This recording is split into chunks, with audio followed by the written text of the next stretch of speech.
जिक्रे रसूल पाक हो जिक्रे खुदा के बाद, जिक्रे रसूल पाक हो जिक्रे खुदा के बाद, जिक्रे खुदा के बाद।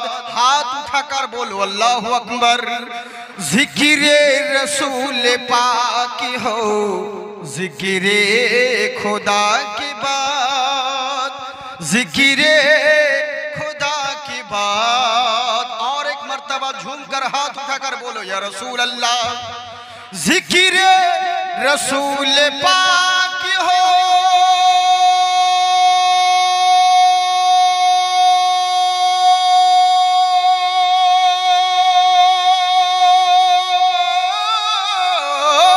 जिक्रे रसूल पाक हो जिक्रे खुदा के बाद।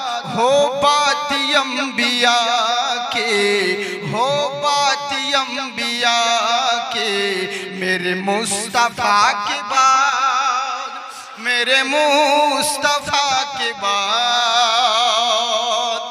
दुनिया में एहतराम के काबिल है जितने लोग, काबिल है जितने लोग।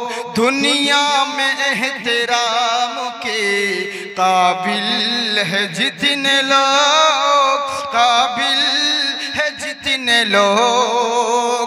दुनिया में एहतराम के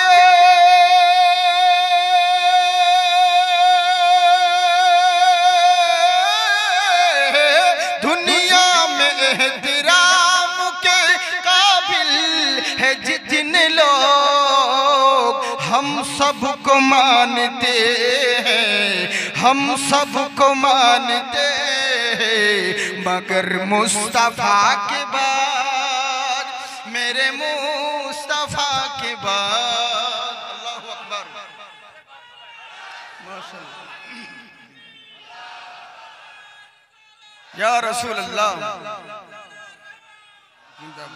माशाअल्लाह। जिक्रे रसूल पाक हो जिक्रे खुदा के बाद, जिक्रे खुदा के बाद। আমার আল্লাহ রাব্বুল আলামিন বলে বান্দা শোনো, নীল আকাশের নিচে জমিনের বুকে তোমাদের বসবাস রয়েছে। নানান রকম সৃষ্টি আর নানান রকম মাযহাব আছে। আজকে মৌলবি হোক আর মাওলানা, মুয়াজ্জিন হোক আর মুক্তাদি, মুসল্লি হোক আর মুতাআল্লি, নামাজি হোক আর বেনামাজি, মাতাল হোক আর বেতাল হোক, বক্তা হোক আর শ্রোতা হোক, দুনিয়ার যত সৃষ্টি রয়েছে এরা সবাই একটা জিনিস পছন্দ করে, আমি জিন্দেগিতে লাভবান কেমন করে হব, আমি কামিয়াব কেমন করে হব, সাকসেসফুল কেমন করে হব।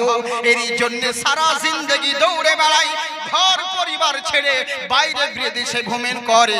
ওকে জিজ্ঞাসা করলে বলবে মৌলানা ঘর পরিবার সংসারের জন্য তো বাইরে দাঁড়িয়ে আছি, বিদেশে ভ্রমণ করি। কারণ মানুষ ভেবে নিয়েছে নিজের পায়ে দাঁড়ানো, বিশাল বড় বিল্ডিং করে নিলাম, 3 মঞ্জিলা বাড়ি করে নিয়েছি, লক্ষ কোটি টাকা ইনকাম করে নিয়েছি, জমি জায়গা ব্যাংক ব্যালেন্স করে নিয়েছি, তার মানে আমি কামিয়াব হয়ে গেছি। কিন্তু আফসোস হলো একটা, কামিয়াবি কাকে বলে, সাকসেসফুল কাকে বলে এরা কেউ জানে না। রব্বুল আলামিন ইয়া আকরামাল আকরামিন, মাবুদ তুমি বলো কামিয়াব কাকে বলে? লক্ষ কোটি টাকা ধন দৌলত উপার্জন করলে একে কি কামিয়াব বলা যায়? মানুষ ভেবে নিয়েছে অর্থ সম্পত্তির মালিক হয়ে গেলাম মানে আমি কামিয়াব হয়ে গেলাম। দুনিয়ার মানুষ ভেবে নিয়েছে ভালো ঘরে মেয়ের সম্বন্ধ দিলাম মানে আমি কামিয়াব হয়ে গেলাম। আমার ছেলে ভালো চাকরি করে মানে আমি লাভবান হয়ে গেলাম। কোনো ভালো ছেলের সঙ্গে আমার মেয়ের বিবাহর প্রস্তাব হলো তার মানে আমি লাভবান হলাম। মানুষ এটাই ভেবে নিয়েছে দুনিয়ার রুতবা মর্যাদা এর নাম কামিয়াবি, কিন্তু কামিয়াবি কাকে বলে এরা কেউ জানে না। আল্লাহকে জিজ্ঞাসা করো, ওগো রব্বুল আলামিন তুমি বলো কামিয়াব কাকে বলে? আল্লাহ তুমি বলো সাকসেসফুল কাকে বলে, আল্লাহ তুমি বলো লাভবান কাকে বলে। আমার আল্লাহ বলছে বান্দা শোনো, ধন দৌলত টাকা পয়সা রুতবা মর্যাদা এর নাম কামিয়াবি নয়। যদি ধন দৌলত টাকা পয়সার নাম কামিয়াবি হতো, ওরকম ধন দৌলত তো আমি ফেরাউনকেও দিয়েছি। যদি রুতবা মর্যাদার নাম কামিয়াবি হতো, ওরকম রুতবা মর্যাদা আমি নমরুদকেও দিয়েছি।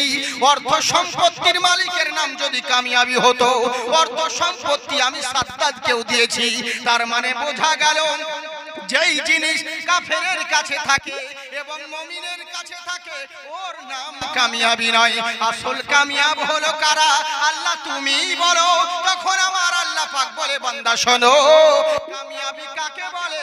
ফামান তাবিয়া হুদায়া, যারা হেদায়েত পেয়ে গেল তারাই প্রকৃত কামিয়াব হয়ে গেল।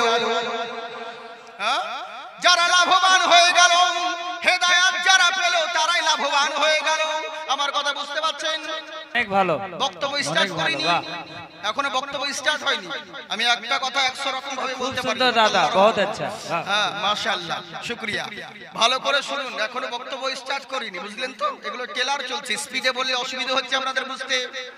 উর্দু মহল যেহেতু, হ্যাঁ ধীরে ধীরে বললে অনেক সময় লাগবে। এরই লেগে আমি চেষ্টা করি 3-4 ঘন্টার কাজ 1 ঘন্টায় মেকআপ করা। হ্যাঁ এরই লেগে বলি। একবার হাত উঠিয়ে বলেন আল্লাহু আকবার। সবাই উঠাই না, আর কদিন পর ইলেকশন হতে দিন, এরাই তখন লুঙ্গি তুলে বলবে ইনকলাব জিন্দাবাদ, বডি থাকবে মাথা বাদ। হ্যাঁ বডি পাকিস্তানের মাথা কারগিল। কতজন বলে জাকির সাহেব তুমি বলো আমরা বাদ, যদি করো প্রতিবাদ ধর থাকবে মুন্ডুবাদ। আমি বলি ভয় করি না বে, আমার জন্মস্থান মুর্শিদাবাদ। বুঝলেন তো? যে হাত আল্লাহ আল্লাহ রসুলের নামে উঠে, ওই হাতে কোনোদিন লাকুয়া পড়ে না। হাত উঠিয়ে বলেন ইয়া রাসূলুল্লাহ। তাহলে বোঝা গেল আসল কামিয়াবি কাকেই বলে। তখন আমার আল্লাহ বলে যারা হেদায়েত পেয়ে গেল তারাই আসল কামিয়াবি হয়ে গেল। আচ্ছা আপনাদের জিজ্ঞাসা করি, হেদায়েতের মালিক কে? আল্লাহ। তাই বলে আপনি কি করবেন? এখানে জলসা চলছে আর মেলায় মেলায় আড্ডা মেরে বেড়াবেন, লাইন মেরে বেড়াবেন। ভাবছেন আল্লাহ যখন হেদায়েত করবে তখন হয়ে যাব। আবে তুই কি হেদায়েত কি তোর মামার বাড়ির আবদার পেয়েছিস যে তোর ঘরে ঢুকে আল্লাহ হেদায়েত করতে যাবে?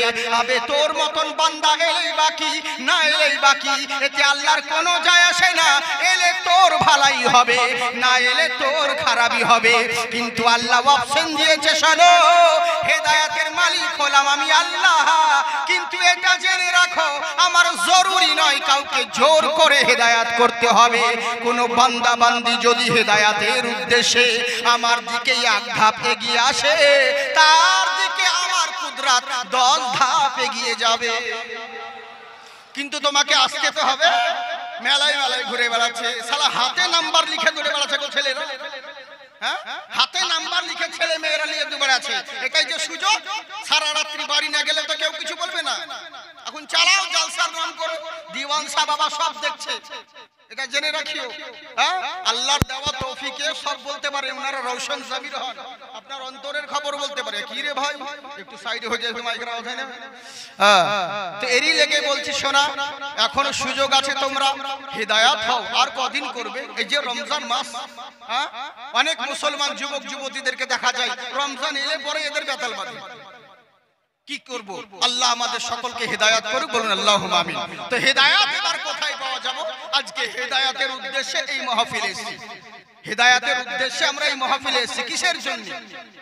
শুধু আল্লাহ পাক যেন আমাদের হেদায়েত করেন, দিনের বাণী শুনে কোনো নেকি করব, এটাই তো উদ্দেশ্য, তাছাড়া অন্য কোনো উদ্দেশ্য নয়। তো আমি কোরআন থেকে পড়েছি কি, ইয়া আইয়ুহাল্লাযীনা আমানু, হে ঈমানদারগণ, হে বিশ্বাসীগণ, ইত্তাকুল্লাহ। বাস এখানে স্টপ করে দিন, আর সামনে বললাম না, আগে এইটুকুর কথা বলি। ইয়া আইয়ুহাল্লাযীনা আমানু, আল্লাহ বলছেন বান্দা শোনো, ও আমার ঈমানদারগণ। ঈমানদার মানে বুঝলেন, ঈমান এমন একটা দামি জিনিস, মহামূল্যবান সম্পদ। যদি ঈমান নিয়ে আপনি মরতে পারেন তাহলে জেনে রাখবেন হিসাব যখন যা হবার হবে, কিন্তু ঈমান নিয়ে যদি মরতে পারেন কোনো না কোনো দিন আপনি জান্নাতে যাবেন। যদি ঈমান নিয়ে মরতে পারেন কোনো না কোনো দিন একদিন জান্নাত পাবেন। কিন্তু এরই লেগে ঈমানদার যারা তারা তো কামিয়াব হয়ে গেল। আমার আল্লাহ বলছেন ইয়া আইয়ুহাল্লাযীনা আমানু, হে ঈমানদারগণ শোনো, শুধু ঈমান এনে নিয়ে বড়ওয়াতি করে বেড়ায়ো না, আমি ঈমানদার হয়ে গেছি এখন যা ইচ্ছে তাই করব, না না না। ইত্তাকুল্লাহ এর মানে অনেক হয়, আমার এই বিষয়ে অনেক তাকরীর আছে। আল্লাহকে ভয় করো, কিন্তু আরেকটার জামা হলো তাকওয়া হাসিল করো। মানে কি রকম তাকওয়া কাকে বলে আমি আপনাকে বলি। আল্লাহ পাক আমাদেরকে সর্বশ্রেষ্ঠ করে পাঠিয়েছেন, আমরা হলাম সর্বশ্রেষ্ঠ মানুষ। আমাদের কত দাম জানেন, কিন্তু আমরা বুঝি না আমাদের কত দাম, বুঝলেন? আমরা সর্বশ্রেষ্ঠ মানুষ। কেমন সর্বশ্রেষ্ঠ মানুষ? এই তাকওয়া হাসিল করা কেমনই একটা জিনিস, ভালো করে মন দিয়ে শুনুন। তাকওয়া কাকে বলে? মুখে তো বলি তাকওয়া তাকওয়া তাকওয়া, কিন্তু তাকওয়া কি জিনিস এটাই বুঝলাম না। বিশাল বড় বন্যা আসছে, বিশাল বড় বন্যা আসছে, কিন্তু বন্যাটা যে কি ওটা কেউ জানে। বলছে হুজুর কি একটা আসছে, বলে কি আসছে, এরা সবাই মিলে হুজুরের কাছে গেছে, হুজুরকে বলছে হুজুর বিশাল বড় কি ওই যে পানির ঢেউ আসছে, কি ওইটাকে বলছে। হুজুর প্রথমে হাসলেন, তারপরে কান্না করতে লাগলেন। ভক্তরা বলছে হুজুর প্রথমে হাসলেন কেন? বলে এড়িয়ে গিয়ে হাসলাম যে এত বড় জিনিসটা আসছে, তোমরা কেউ জানো না ওটা কি, ওটার নাম কি, ওটা কি জিনিস, ওটাকে কি বলে, তোমরা কেউ জানো না, আমার কাছে ছুটে এসেছো। আমি যদি না থাকি তাহলে কার কাছে যেতে? বলে তাহলে হুজুর পরের বার কানলেন কেন? বলে কান্না করলাম এই কারণে যে ওটা যে কি সালা আমিও জানি না। এটাই হচ্ছে প্রবলেম, আমিও তো জানি না, সেই হচ্ছে ব্যাপার। তাকওয়া তাকওয়া তো বলে বেড়ায়, কিন্তু তাকওয়া কি জিনিস এটা জানলাম না। ধরুন এই স্টেজটা হচ্ছে মঞ্জিল, স্টেজটা হচ্ছে মঞ্জিল, আর এটা করা হয়েছে কি আপনার ঈমানদার হয়েছেন বলে নিজের খেয়াল খুশি দৌড়ে বেড়াবেন, এটা করলে হবে না। ধরুন স্টেজটা হচ্ছে মঞ্জিল, আর সামনে আপনাদেরকে এখানে আসার জন্য কমিটিরা করেছে কি ইট বিছিয়ে দিয়েছে। যেমন আমাদের পানির সময় বর্ষাতে বেশি পানি হয়ে গেলে ইট বিছিয়ে দিয়ে জায়গা জায়গা ইট বিছিয়ে দিয়েছে, আর আপনাদেরকে বুঝিয়েছেন যে শোনো তোমাকে আসতে হবে এই মঞ্জিল অবধি, তবে সাবধান ইটে যেন পা পড়ে, ভুল করে ইটের বাইরে যেন পা না পড়ে। কেন? নিচে বারুদ বিছানো আছে, নিচে বারুদ বিছানো আছে, ওই ইটে সাবধানে পা রেখে আসবে। আচ্ছা বলুন, আপনাকে তো সাবধানে আসতে হবে, নিজের মন মতন চলে এলে হবে, যেমন করে চলে গেলাম না, সাবধানে আসতে হবে যেন আমার বারুদে পা না পড়ে যায়, এটাই তো উদ্দেশ্য। যদি বারুদে পড়ে যায় তো চিত্রা উড়ে যাবে আপনার। আল্লাহ পাক বলে বান্দা শোনো, ও আমার ঈমানদারগণ, ঈমান আনলে হবে না, নিজের খেয়াল খুশি চললে হবে না, তোমরা হলে আল্লাহর দিকে। আমাদের মঞ্জিল কোথায় বলুন? জান্নাত। আমরা তো জান্নাত থেকে এসেছি, আবার আমাদেরকে যেতে হবে কোথায়? জান্নাতে। কোন মানুষ মারা গেলে কি বলি? ইন্না লিল্লাহি ওয়া ইন্না ইলাইহি রাজিউন।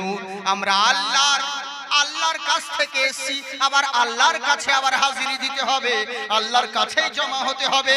তা আমার মঞ্জিল হলো জান্নাত। তা আমার আল্লাহ বলছে বান্দারে তোমাদের এই মঞ্জিলে আসার জন্য কি করতে হবে? আমি তোমাদেরকে ইট বিছিয়ে দিয়েছি, না যেমন তেমন ভাবে চললে হবে না, নকশে কদমের মধ্যে চলো। কার নকশে কদম? আমার নবী মুস্তাফার নকশে কদমে চলো। ভুল করে শয়তানের নকশে কদমে পা ফেলে দিও না, নইলে বারুদে যদি পা পড়ে যায় তাহলে জেনে রাখবে চিথড়া উড়ে যাবে। কিন্তু দুনিয়ার শয়তানের ধোঁকায় যদি পড়ে যাও তোমাকে সোজা জাহান্নামে পৌঁছিয়ে দিবে। তাই ভুল করে খবরদার শয়তানের নকশে কদমে পৌঁছায়ও না, আমার নবী মুস্তাফার নকশে কদমে এসো। তাহলে জেনে রাখবে যদি নবীর নকশে কদম মোতাবেক চলতে পারো, ওই মঞ্জিল তোমাকে জান্নাতের রাস্তায় পৌঁছাবে।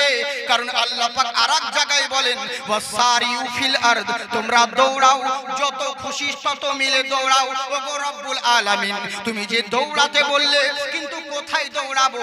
একটা মানুষ যদি দৌড়াতে থাকে, ওকে যদি বলেন কোথায় যাবি রে, ও যদি বলে আমি জানি না কোথায় যাব, আপনারা বলবেন পাগল ছেলে বটে, এর ব্রেনে ডিস্টার্ব আছে। আরে শুধু শুধু দৌড়াচ্ছে কেন? কোথায় যাবি বল? মঞ্জিল কোনটা? তো মঞ্জিল তো একটা হবে। ওগো আল্লাহ তুমি বলো, তুমি যে বলো দৌড়াও ফাফিরু ফিল আরদে, সবাই মিলে দৌড়াও আমার জমিনে, কিন্তু দৌড়িয়ে যাব কোন দিকে? কোথায় ছুটে যাব বলো? তখন আমার আল্লাহ বলেন তোমাদের মঞ্জিল হবে দুটা, ইলা মাগফিরাতিন মির রাব্বিকুম ওয়া জান্নাতিন আরদুহাস সামাওয়াতি ওয়াল আরদ। জেনে রাখো তোমাদের মঞ্জিল হবে দুটো, এক হচ্ছে আল্লাহর মাগফিরাত হাসিল করা, আর আল্লাহর জান্নাত হাসিল করা। তোমাদের উদ্দেশ্য হবে দুটো, এক আল্লাহর মাগফিরাত হাসিল করা, দ্বিতীয় আল্লাহর জান্নাতে তো যাওয়া। কিন্তু আমার আল্লাহ বললেন কত সুন্দর কথা, ওয়া জান্নাতিন আরদুহাস সামাওয়াতি ওয়াল আরদু। আল্লাহ এখানে বললেন না যে আমার তো কোন জান্নাতের দিকে যাবা, কারণ আমাকে যদি বলি আল্লাহ কি বলছেন, আমি যেই জান্নাত তোমাদের জন্য তৈরি করেছি, যার চওড়াই এত লম্বা, জমিন থেকে আসমান বরাবর যার চওড়াই হবে, এরকম বড় তোমাদের জন্য জান্নাত তৈরি করেছি। আল্লাহকে বলি, আল্লাহ এত বড় জান্নাতের কথা কেন বললে? জান্নাতের নিয়ামত বলতে পারতে। আজ যদি বাকি বিল্লাহ হুজুর বলেন, জাকির ভাই তুমি থেকে যাও, তোমার জন্য বিশাল বড় ঘরের ব্যবস্থা করেছি, আমি বলবো অত বড় ঘর নিয়ে আমার কি দরকার?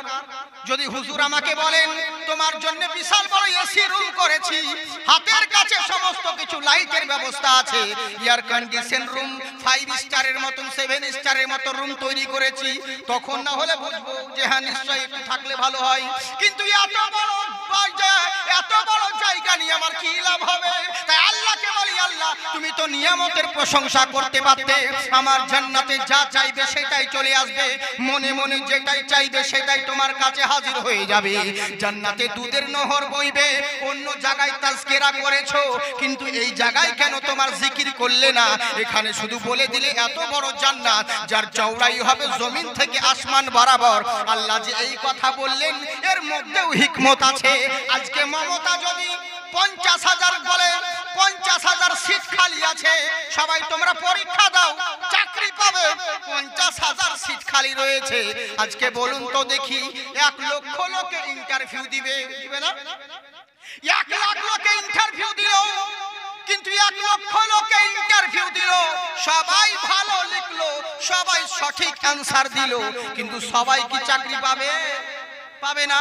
ওর সিটি তো নাই, সিটি তো আছে 50,000, তো 1 লাখ লোককে চাকরি কি করে দিবে?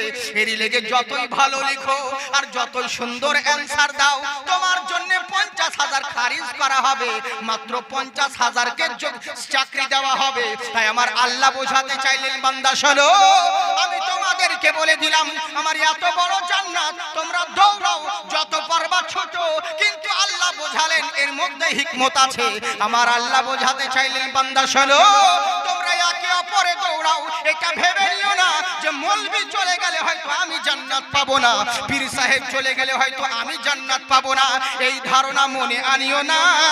এত বড় জান্নাত তৈরি করেছি যার চওড়াই হলো জমিন থেকে আসমান বরাবর, সারা দুনিয়ার মানুষ যদি নেকি করে দাও সবাইকে জান্নাতে ঢুকাতে পারবো, একটু জায়গা পর্যন্ত কমবে না, সবারই জায়গা হয়ে যাবে, কোনো জায়গা কমবে না। তাই তোমাদের মঞ্জিল হলো জান্নাত, জান্নাতের দিকে দৌড়াও। তাই দুনিয়ার বুকে শুধু আল্লাহর ভয় করলে হবে না। মাশাআল্লাহ, সুবহানাল্লাহ, সুবহানাল্লাহ। নাত পড়তাম ভাই, পয়সা তো দেখেন, কিন্তু নাত পড়ার মাইন্ড তো বুঝতে পারছেন সেরকম। হ্যাঁ, এবার তাকরির করা, নাত পড়া আসলে আমরা থাকলে পরে সাইডের কোনো প্রয়োজনই পড়ে না, বুঝলেন তো? হ্যাঁ, আমরা অলরাউন্ডার মাল আছি, যা নেবেন সব পাবেন, শুধু রিমোট টিপলে মাল বেরোয়। হ্যাঁ, এই হচ্ছে ব্যাপার। জি জি জি জি, এর লেগে তো বলে আল্লাহ পাক আপনাদেরকে আবাদ রাখো, জিন্দাবাদ রাখো, বুঝলেন তো?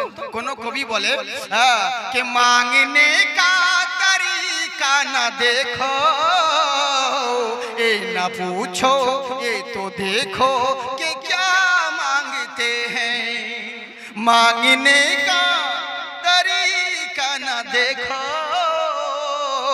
ये तो देखो कि क्या मांगते हैं, ये तो देखो कि क्या मांगते हैं, मांगने का तरीका ना देखो, ये तो देखो कि क्या मांगते हैं, जिंदगी से नबी से मिला दे, जिंदगी में नबी से मिला दे, बस यही तो दुआ मांगते हैं।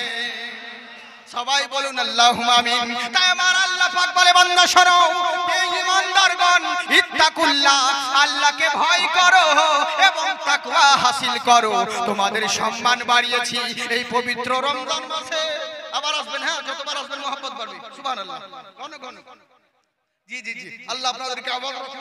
কত চ্যানেল वाला এসেছে গো, হ্যাঁ, ভালো ভালো ইউটিউবাররা সব এসেছে দিনের খিদমতের জন্য। ওরে আমরাও যা নেকি পাই, তোমরা যদি সাচ্চা নিয়াতে দিনের খিদমত করো না, তো তোমরাও নেকি পাবে, এটা জেনে রাখিও। আমি সবার আল্লাহ পাক তোমাদের মাকসাদ পুরা করুক, সকলে বলি আল্লাহুম্মা আমিন। যাই হোক, তাই বার করলো কি, আমি তোমাদের মাকসাদ, আমি তোমাদেরকে সৃষ্টি করেছি, তোমরা তাকওয়া হাসিল করো। দুনিয়ার সৃষ্টির মধ্যে তোমাদেরকে সর্বশ্রেষ্ঠ করেছি, কেমন করে? আর জেনে রাখো, ওগো আল্লাহ রাব্বুল আলামিন বলে, বান্দা শোনো, ও আমার ঈমানদারগণ, শুধু ঈমান এনে ছুটে বেড়ালে হবে না, আল্লাহর তাকওয়া হাসিল করো। আর তাকওয়া হাসিল করতে দৌড়ে বেড়ালে হবে না, তাকওয়া হাসিল করতেই হবে। শুধু তাই নয়, জেনে রাখো, তাকওয়াটাও আল্লাহর ঈমানটা, আল্লাহর ভয়টা দিলের ভিতরে জমিয়ে রাখতে গেলে ওয়াকুনু মা'আস সাদিকিন, ওই আল্লাহর ভয়, আল্লাহর ডরটা তোমার দিল থেকে কেউ যেন ছিনিয়ে না নিতে পারে, এরই জন্য আল্লাহ ওয়ালাদের সংস্পর্শ লাভ করো, যাতে শয়তান কোনোদিনও তোমার থেকে ঈমান নষ্ট না করতে পারে। ওম সরস্তম বিদ্যাশ্বরী মহালক্ষ্মম পূর্মিদয়োহা হেরি চর্চ গিরধরম নমস্তুতে পঠোদয়া হেমাংশু পরচোদয়াহ নমস্তুতে ওমকার করুলমা বিদ্যাশ্বরী মহালক্ষ্মম ওম দয়ামতি নমো নমঃ। পৃথিবীর বুকে হে বৎসরা, তোমরা জেনে রাখো, দুনিয়ার বুকে যারা দৌড়ে বেড়াও, দুনিয়ার বুকে যারা ছুটে বেড়াও, একটাই কথা তোমাদেরকে বলি, নিজের মন মতন চললে হবে না, নিজের খেয়াল খুশি দুনিয়াতে দৌড়ে বেড়ালে হবে না। একটা কথা জেনে রাখবে, যদি দুনিয়া এবং আখিরাতে সম্মান পেতে চাও, কোনো মোল্লার চর্চা করো না। যদি মনে করো দুনিয়াতে বেঁচে থাকাকালীন এবং মরার পরেও যদি আমার চর্চা দুনিয়ার বুকে থাকে, হেরি চর্চ ওম সর্বদাং মুহাম্মাদা, তো বেঁচে থাকাকালীন নবী মুস্তাফার চর্চা করে যেও, তুমি মরে যাওয়ার পরে তোমার চর্চা দুনিয়ার মোল্লারা করতে থাকবে। আমরা জলসা করি, লোকে বলে বেরেলি মৌলবীরা নবীর সম্মান বাড়িয়েছে। আবে আমরা নবীর সম্মান বাড়াই না, বরং নবীর সম্মান গুণগান গেয়ে আমরা নিজেদের সম্মান বাড়িয়ে নিই, বুঝলেন? আমরা নিজেদের সম্মান বাড়াই। তাই গুরু নানক বলছে, শোনো, পৃথিবীর বুকে নিজের মন মতন চললে হবে না, ওই মহামানবের আদর্শ মেনে যদি চলতে পারো, এখানেও কামিয়াব হবে, ওখানেও লাভবান হবে। কেমন করে? মহান আল্লাহ তোমাদের যে এত সম্মান দিয়েছেন, এত মর্যাদা দিয়েছে, এত রুতবা দিয়েছে, এটা অন্য কাউরির জন্য নয়। তোমাদের সম্মান মর্যাদা যদি রয়েছে, তো নবী মুস্তাফার বদৌলতে রয়েছে। রমজান মাস নবী মুস্তাফা আমার শাহরি করছেন, হযরত জিবরিল আমিন সঙ্গে রয়েছেন। আজকে তো 7ই রমজান, তাই তো? হ্যাঁ, মন দিয়ে শুনুন, রোজা কেউ ভাঙবেন না, রোজা ছাড়বেন না, এই রোজার প্রচুর দাম। এখন তো রোজার সময় নানান রকম অজুহাত, বুঝলেন? নানান রকম অজুহাত। বেটা আসরের টাইমে দিনের বেলায় বিড়ি ফুঁকাচ্ছিল, আবার ইফতার করার সময় বেশ দাঁতুন ঘুরছে। ওকে বলছে, কি ব্যাপার, একটু আগে যে বিড়ি টানছিলে, এখন আবার দাঁতন করছো কেন? বলে, হুজুর অল্প পয়সা মৌলবি হয়ে গেছে, বুঝবা না, বুঝলেন? অল্প পয়সা মৌলবি হয়ে গেছে, বুঝবো না। বলে, বলো কি ব্যাপার? বলে, এতই তো রোজা না করে একটা পাপ করে ফেলেছি, বিশাল বড় পাপ, তো ইফতারটা ছেড়ে দিয়ে কি আর একটা পাপ করবো? এর লাগি ইফতার ছাড়ি না। মানে যুক্তি দারুণ তো, বুঝলেন? এই রমজান মাসে কত কিছু অজুহাত। আর তারাবির জন্য তো নানান রকম, কেউ বলছে 20 রাকাত তারাবি, কেউ বলছে 8 রাকাত তারাবি। আবার কতজন বলছে মক্কা মদিনাতে দেখলাম 8 রাকাত তারাবি হচ্ছে। এক জায়গায় মুনাজারা চলছিল, বহুত আগেকার কথা, মুনাজারা চলছে, তখন আমি ছোট ছেলে। এই কথাটা সর্বপ্রথম আমি বলেছিলাম।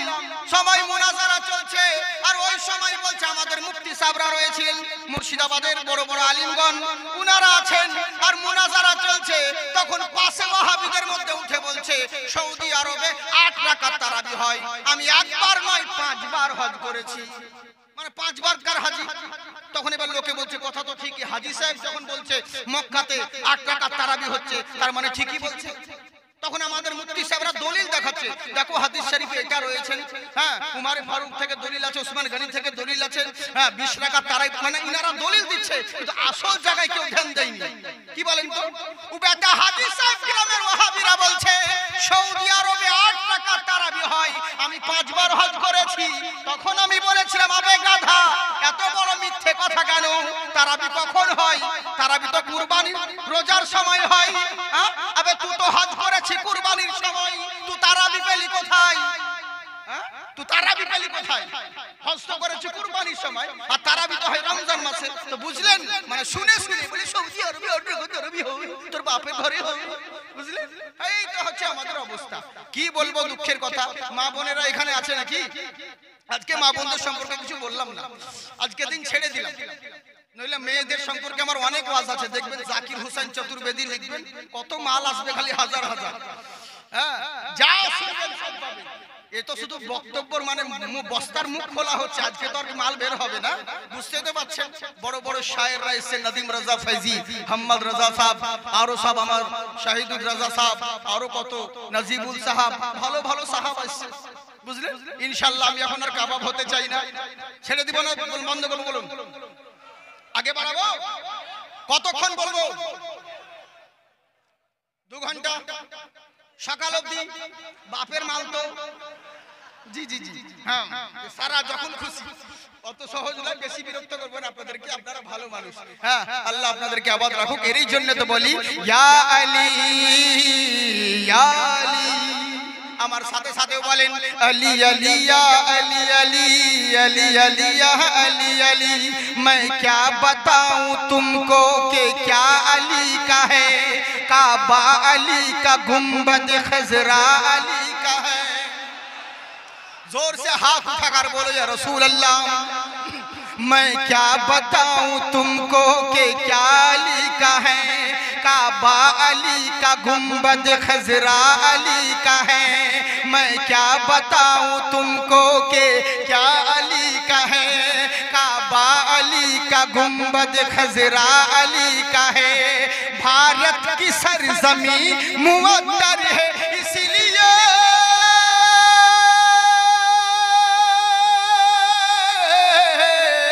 भारत की सरजमी मुअत्तर है इसलिए, भारत की सरजमी मुअत्तर है इसलिए। ख्वाजा पिया के जलवे में जलवा अली का है। या अली या अली, किसने नारा नहीं लगाएगा मोहब्बत के साथ? अल्लाहु अकबर, माशाअल्लाह, या रसूल अल्लाह। नहीं छोड़ेंगे, नहीं छोड़ेंगे। माशाअल्लाह, सुभान अल्लाह, सुभान अल्लाह, जिंदाबाद जिंदाबाद जिंदाबाद जिंदाबाद। हाँ, मैदान में वो शेर खुदा का जिधर गया, कुफ्फार बोले भाग के अब तन से सर गया। मैदान में वो शेर खुदा का जिधर गया, कुफ्फार बोले भाग के अब तन से सर गया। ताकत खुदा ने बख्शी थी उनको इस कदर, ताकत खुदा ने बख्शी थी उनको इस कदर। बस ये हाथ मारा तो खैबर अली का है। या अली या अली। আমার আল্লাহ পাক বলে, বান্দা শোনো, তোমাদের রুতবা মর্যাদা কোন মোল্লার জন্য নয়, রাসূলুল্লাহর জন্য বানিয়েছি। আমার সাহারি সময় নবী মুস্তাফা জিবরিল আমিন একই পাশে বসে সাহারি করতে আছে। খবর হলো কি, হযরতে বেলাল আমার বলছে, ইয়া রাসূলুল্লাহ, নবী গো, সাহারির সময় শেষ হয়ে গেছে, আপনি এখনো খাচ্ছেন। নবী আমার বলছেন, ঠিক আছে বেলাল, তুমি যখন বলছো সাহারির সময় শেষ হয়ে গেছে, ঠিক আছে, কোনো ব্যাপার নেই। হযরতে বেলাল চলে গেলেন। আবার কিছুক্ষণ পরে দেখছেন আজান তো দিব, আজান দেওয়ার আগে আল্লাহ আপনাদেরকে আবাদ রাখুক, জিন্দাবাদ। আর একবার দেখে আসি কি খবর। আমার নবী মুস্তাফার কাছে দেখলেন এখনো নবী আমার সাহারি খাচ্ছেন, বন্ধ করেন নাই। হযরতে বেলাল বলছেন, হুজুর, সময় শেষ হয়ে গেছে, আপনি এখনো সাহারি চালাচ্ছেন। আমার নবী, তাই নাকি? বললে হ্যাঁ। চলে গেলেন। হযরতে বেলাল এবার আজান দিতে যাবে। আবার মনে হলো আর একবার দেখি নবী কি করছেন। আবার যখন নবীর হুজরায় এসে দেখে নবী আমার আবার সাহারি করতে আছেন, উনি খেতেই আছেন, বন্ধ করেন নাই। তখন হযরতে বেলাল বলছেন, হুজুর, আল্লাহ আল্লাহর কসম করে বললাম সাহারির সময় শেষ হয়ে গেছে। তখন আমার নবী করলেনটা কি, সঙ্গে সঙ্গে সাহারি বন্ধ করে বলছেন, বন্ধ করে দিলেন। হযরত বেলাল আমার বলছেন হুজুর প্রথমবারে বললাম, দ্বিতীয়বার বললাম, তিনবার বললাম, তবু আপনি সাহারি খেতেছিলেন। আমার নবী বলছেন বেলাল তুমি কি জানবে আমার পাশে কে বসেছিল? বলে কে হুজুর বলুন। বলে আমার পাশে জিবরিল আমিন দাঁড়িয়ে ছিলেন। তুমি বলছিলে সাহারির সময় শেষ হয়ে গেছে, জিবরিল আমিন বলছিল হুজুর এখনো সময় শেষ হয়নি, আপনি চালিয়ে যান, আপনি খেতেই থাকেন। দ্বিতীয়বার যখন তুমি বললে আবার আমাকে জিবরিল আমিন বলছেন হুজুর আপনার সময় শেষ হয়নি, আপনি খেতেই থাকুন। দ্বিতীয়বার তাই বললে, তৃতীয়বার আবার যখন তুমি বললে তখনও সেহরির সময় শেষ হয় নাই। তুমি যখন বললে আল্লাহর কসম করে সঙ্গে সঙ্গে আল্লাহ পাক জিবরিল আমিনকে ইলহাম দিলেন, জিবরিল শোনো সেহরির সময় এখনো ছিল, কিন্তু আমার বেলাল যখন আমার কসম করে ফেলেছে আমি এখনই সেহরির সময়কে বন্ধ করে দিলাম। তোমাদের সম্মান, তোমাদের মর্যাদা, ওয়ালাকাদ কাররামনা বানি আদম, জেনে রাখো আল্লাহ পাক তোমাদেরকে সর্বশ্রেষ্ঠ করে বানিয়েছে। আর এই সর্বশ্রেষ্ঠের মূল কোনো মূল্য নয়। তোমাদের সম্মান, তোমাদের মর্যাদা, তোমাদের রুতবা আজকে যদি পেয়েছো, আজকে যদি আমরা জলসায় বসে আছি, আজ হিন্দুস্তানের বুকে যদি আমরা টিকে আছি, কোনো মূল্যার বদৌলতে নয়, রাসূলুল্লাহর বদৌলতে। তাই জেনে রাখো দুনিয়া এবং আখিরাতে নিজে যদি লাভবান আর কামিয়াবি হতে চাও নিজের মন মতন চলিও না, রাসূলুল্লাহর নকশে কদমে যদি চলতে পারো এখানেও কামিয়াব হবে, ওখানেও লাভবান হবে। গুরু নানক তাই বলছে শোনো, ওম শ্রী কৃষ্ণ শ্রীরামর মোহে মহালক্ষ্মী পদ্মময়ী মা সরস্বতী। পৃথিবীর বুকে শ্রীরামচন্দ্র বলো আর শ্রী লক্ষণ বলো, শ্রীকৃষ্ণ বলো, যত দেবতা রয়েছে আমার ধর্ম কাউকে তাচ্ছিল্য করে না, আমি কোনো ধর্মকে আঘাত করে কথা বলি না। একটাই কথা বলি জেনে রাখুন, শ্রীরামচন্দ্র বলুন আর শ্রী লক্ষণ বলুন, যত বড় বড় মহামানব মহান দেবতা ইনারা হচ্ছেন মহামানব, মর্যাদা পুরুষোত্তম, ইনারা হচ্ছেন সম্মানীয় ব্যক্তি, ইনারা হচ্ছেন সবার ঊর্ধ্বে, শুধু মানব নয় মহামানব। কিন্তু একটা কথা মেনে রাখবেন, ইনারা মহামানব বটে কিন্তু সৃষ্টিকর্তা নয়, সৃষ্টিকর্তা নয়। ছেড়ে দিব না কি বলেন? মানে